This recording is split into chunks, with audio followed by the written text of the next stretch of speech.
आज मैं mister Mrs Patel के साथ यहाँ पे हूँ।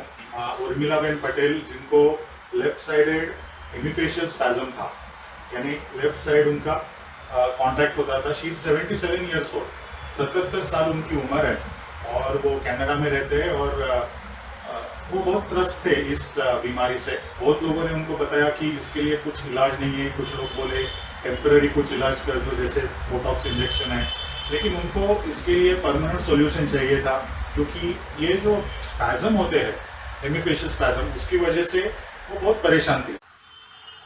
नमस्कार, मैं शंकर पटेल 81, माय वाइफ उर्मिला 77। हम गुजरात के पेटलाद शहर के रहने वाले हैं। ऐसे तो हम कनाडा में 17 साल से रहते हैं और वहाँ के सिटीजन हैं। मेरी वाइफ को लेफ्ट साइड में हेमीफेशियल स्पैज्म का प्रॉब्लम था। हमने कनाडा के न्यूरोलॉजिस्ट साहब का कांटेक्ट किया और उन्होंने MRI और MRA किया और फिर डिसाइड किया कि बोटॉक्स इंजेक्शन एवरी 6 मंथ्स लेने का है। तो बोटॉक्स इंजेक्शन जब तक 1-1.5 महीने तक ही उसकी इफेक्ट रहती थी, उसके बाद वही प्रॉब्लम चालू हो जाता था। ऐसे हमने 2014 से अब तक बोटॉक्स ही लेते रहे। हमने सोचा कि हम इंडिया जाए और वहाँ न्यूरोलॉजिस्ट का कांटेक्ट करें। हम इंडिया आए थे 3-4 साल पहले और हमने अहमदाबाद, सूरत, बड़ौदा, नडियाद, करमसद वहाँ के न्यूरोलॉजिस्ट साहब का कांटेक्ट किया और उन्होंने MRI और MRA किया, तो उन्होंने भी हमको बोटॉक्स कंटिन्यू रखने की एडवाइस। हमारे पास कोई ऑप्शन नहीं था। मेरी वाइफ को खूब तकलीफ हो रही बताइए, उर्मिलाबेन शंकर भाई पटेल। कहाँ पे रहते हो आप? मैं कनाडा में रहती हूँ। और आपको तकलीफ क्या है? तकलीफ हेमीफेशियल की है। ओके, कौन से साइड में है आपको तकलीफ? और डाबी साइड में। ओके, शुरुआत कहाँ से हुई थी? आँख से। आँख से। और कितने साल से है ये बीमारी आपको? ये बीमारी 7 साल से, ओके, ज़्यादा बड़ी और 2-3 साल में। 2-3 साल में। आपको क्या क्या करने में परेशानी होती है इसकी वजह से, बताइए।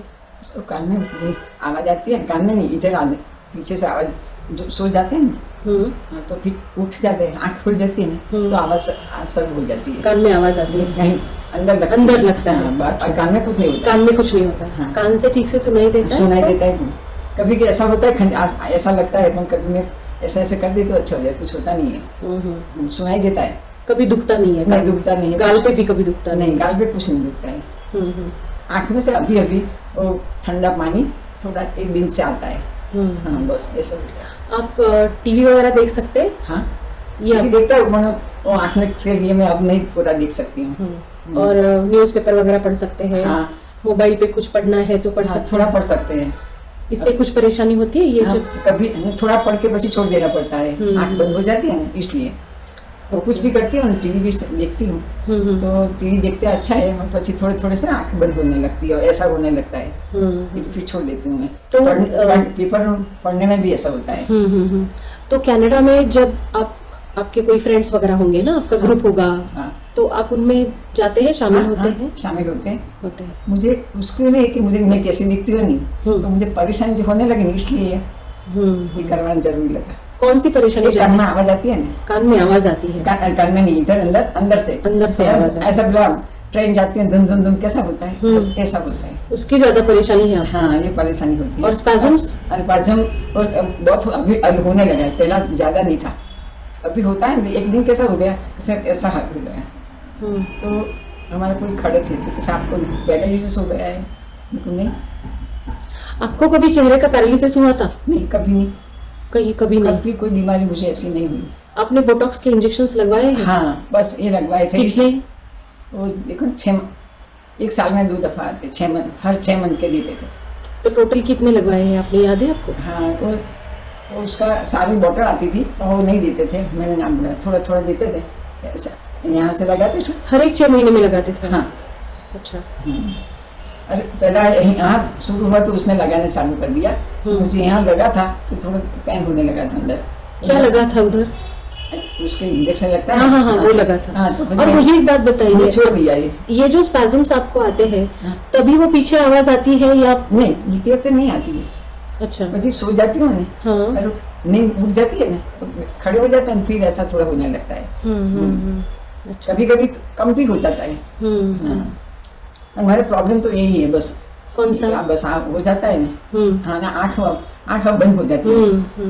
फिर हमने डॉक्टर जयदेव पंचवाक साहब का वीडियो देखा, बहुत से वीडियो देखा। फिर मेरे माइंड में लग गया कि Botox is not a solution, but इसके लिए एमबीडी सर्जरी जरूरी है, उसमें रिस्क था। हमने डॉक्टर साहब का ऑनलाइन पुनः कांटेक्ट किया, उन्होंने बहुत अच्छी तरह से हमको समझाया। और डॉक्टर मालती मैडम ने तो हमने इतनी समझ दी है कि हमारे मन में जो एमबीडी सर्जरी के बारे में जो भय था वो सब निकल गया। और फिर हमने डिसाइड किया कि हम ये साल इंडिया जाएंगे और पुणे में एमबीडी सर्जरी कराएं। ऐसे हमने डॉक्टर साहब की अपॉइंटमेंट ले ली और 6 अक्टूबर 2022 में हम पुणे आ गए। 10 अक्टूबर को मेरी वाइफ की सर्जरी हुई और 12 तारीख को तो हमको इतना अच्छा रिजल्ट मिला। मेरी वाइफ का स्पाज्म इफेक्ट तो चला ही गया, साथ में उसको जो वर्टिगो का प्रॉब्लम था वो भी निकल गया। हम तो बहुत खुश है। हम डॉक्टर जयदेव के और उनके स्टाफ के, मालती दीदी के खूब शुक्रगुजार है। और हमको सह्याद्री हॉस्पिटल से भी बहुत मिला,